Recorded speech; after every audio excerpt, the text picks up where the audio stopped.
Doc, just a few seconds lang po. Anong inyong advice sa mga nagmamaneho ngayon para chillax lang tayo and we go home safely and happy? Okay. So, ang gusto ko lang sabihin, of course, anger is a normal emotion. Okay?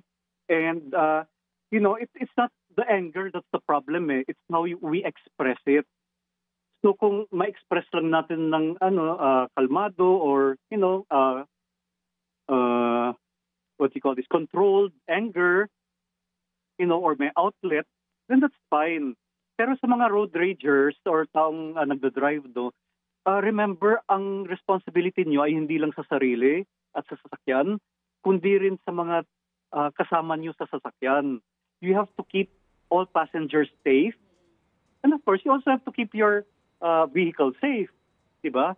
And of course, lastly, it's better to make iwas na lang anger kesa mag-confront pa or ma-involve sa mga ganito. Prevention is better than cure.